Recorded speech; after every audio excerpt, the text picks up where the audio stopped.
Hi, I'm Ryan Riley, Director of Flight Operations and Customer Success at GRYFN. Today, we'll be walking through the basics of processing your remote sensing data in GRYFN Processing Tool. To begin our processing workflow, we'll start by creating a GRYFN Raw Data Bundle, or GRAW for short. Data bundling copies all raw sensor data into an organized and consistent folder structure for easy navigation and archival. To begin bundling, we'll choose the Bundle Data tab. With the GRYFN Gobi VNIR, LiDAR, and RGB system, we can download data from Gobi in GRYFN Processing Tool for automatic bundling. For other supported systems, or if we've separately downloaded Gobi data, we need to bundle data manually using the Create New GRAW Bundle option. On the first page of bundling, we'll select our system's boresight calibration file, and then select our raw data source.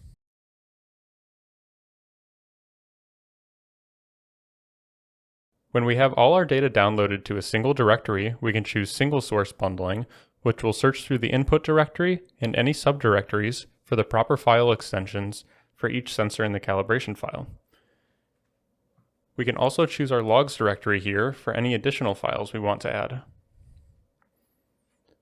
If multiple flights of data need to be orthorectified together, we could add those additional flights here using the Add a Flight button.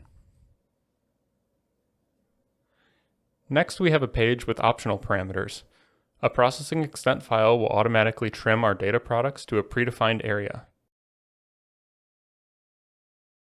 We can also input pilot, location, and weather information, or any other general notes from the mission. Finally, we'll name our bundle and select the directory where we want to save the bundle. Press Create Bundle to begin the bundling process. After our data has finished bundling, we can click Open Data Bundle to view the GRAW bundle. Here, we'll see all the available raw sensor data split into proper subfolders with relevant metadata and log files created. To begin processing our data, we'll return to GRYFN Processing Tool and select the New Job tab. Then we'll select a pipeline, which sets the parameters for processing our data. Most pipelines will use default processing parameters, only differing in product type generation or resolution. This pipeline will generate a LiDAR digital surface model and point cloud, a VNIR hyperspectral orthomosaic, and an RGB orthomosaic. Next, we'll select our GRAW bundle.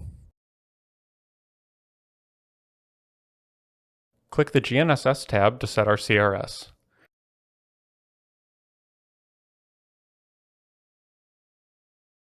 For correcting SBG data with PPK, we can upload our own RINEX base data, or if we leave this option blank, Q-Inertia will search for publicly available base data and choose the best option automatically. We can also look at the other sensor tasks to check the processing and product configurations and make any last-minute changes if we need. Now we can scroll down to target selection for our hyperspectral imagery, where we'll measure our field-deployed reflectance panels. Here we'll select the lab calibration data for our reflectance panels. GRYFN Processing Tool will natively convert Headwell Nano HP and SWIR raw counts to radiance data. Target selection then allows GRYFN Processing Tool to correct our hyperspectral radiance data to reflectance data using the empirical line method correction. After we've loaded our target files, we can navigate to the hyperspectral cube with the targets visible. Click on Draw Target Bounds to open our target selection. Then for each panel, we'll select the appropriate DHR data file from the drop-down menu and draw a polygon selection over the target. After we've measured each of the reflectance panels, we can hit Done to save our measurements to our GRAW and submit the job. At this point, the data will process and will return when it's complete. Our processing is now complete.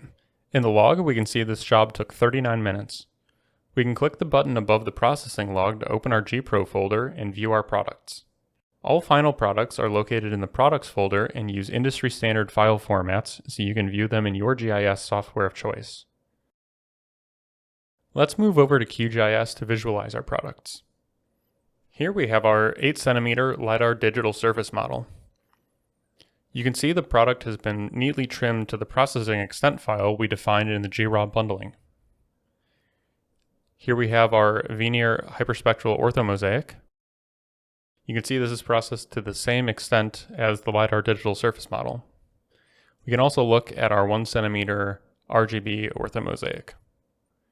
We can also load our LiDAR point cloud in Cloud Compare, change the scalar field to our height so we can easily visualize our LiDAR point cloud.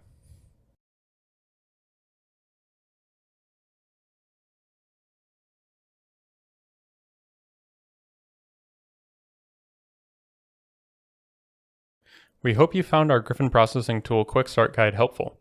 If you have any questions or would like to learn more, please visit our website or reach out to our team. We're always here to help.